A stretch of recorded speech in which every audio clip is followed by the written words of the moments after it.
Duino Elegies by Rainer Maria Rilke, translated by Vita Sackville-West and Edward Sackville-West. The 10th Elegy. May I, one day, at the end of the sober judgment, sing of rejoicing and fame in chorus with angels. Let not a loose, unsure, or snapping string fail the clear-sounding hammers of my heart. Let my streaming eyes lend brilliance to my face. Let my homely weeping blossom. Dear to me, then will you be, nights that I have grieved for. How sad it is that kneeling to receive you, disconsolate sisters, I achieved it not, nor lost myself in your unloosened hair. We are the squanderers of pain and sorrow, espying them in the tragic lapse of time, before they come, in case their end be near. For they are our winter's leaves, a dark green shade which colours all our senses. They are one of the seasons of the secretive year, and more, they are place and dwelling, camp and ground and home. But then, of course, alas, how strange to us the alleys of the city of pain, in which, in the false silence made from overtones, the gilt noise monument spurts bravely up, burst from the hollowed mould of emptiness.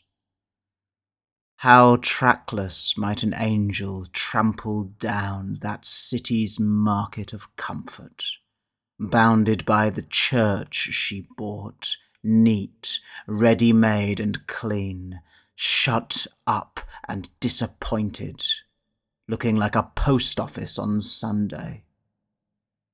But outside curl the edges of the fair, swings of freedom, divers and jugglers of zeal, and the metaphorical shooting range of tinselled luck, where they fidget and set up a forced metallic chorus of applause, when one who is more skilful hits the mark.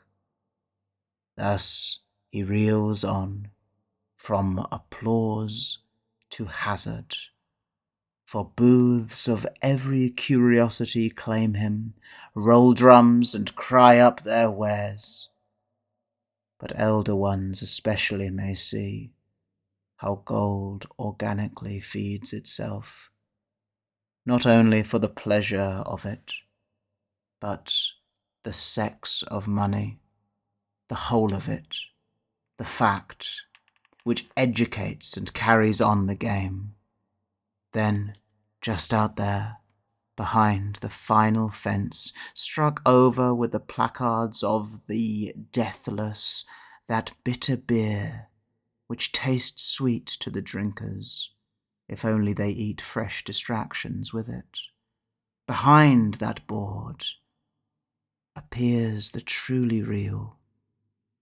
Children play, and lovers embrace apart, seriously in the thin grass, and dogs do what they will.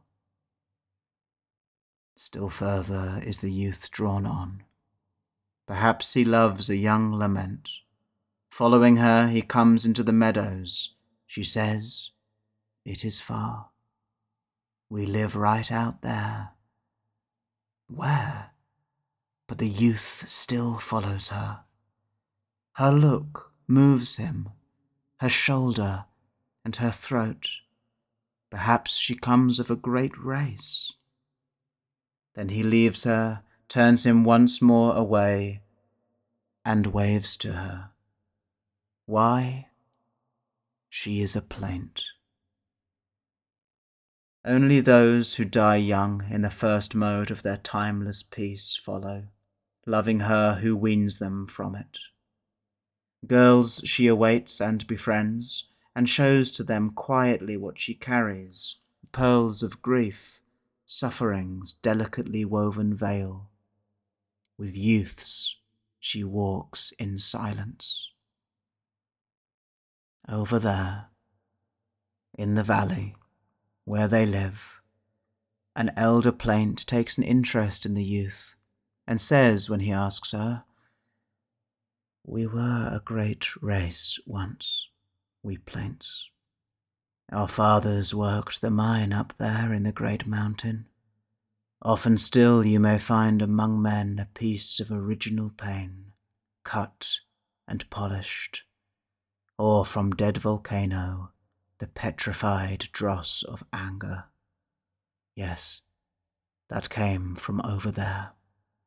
Once we were rich indeed." And she leads him gently through the wide landscape of the laments, and shows to him the temple pillars, or the ruins of that fortress from which the chieftains of the sorrow race once ruled the country. She shows him the tall tear trees, and the fields where the flowers of sadness blow. The living only know them as softest leafage. She points out the animals of mourning as they browse, and often a bird in sudden fright flies straight across their upward vision, drawing far the image of its isolated cry. As evening approaches, she takes him to the cromlechs of the ancients of the sorrow race, the sibyls and the prophets. Then night comes on. They go more silently, and soon the tombstone climbs up like a moon to watch o'er all. Brother to him of the Nile, this awful sphinx, a face on the silent room, and they are amazed at the crown-worthy head which soundlessly once and for all has laid the face of man on the balance of the stars. Giddy with the approach of death, his glance perceives it not, but hers, from beyond the bar of the god's home, affrights the owl, and it streaking down that ripely rounded cheek in a slow curve, all soft, designs in the new audience of the dead, on double-opened page, the indescribable line. Higher up are the new stars of the land of sorrow. Slowly she tells him their names. Look, here see the rider and the staff. They call the whole starscape the wreath of fruit. Further off towards the pole are the balance and the way, the burning book, the window and the doll. But in the heavens away to the south, pure as in the centre of a blessed hand, shines the bright M, which signifies the mothers. But dead men must away, and silently the elder plaint lends him towards the gorge, where the spring of joy glimmers under the moon. In awe she names it, and says, "On earth it is a stream that bears."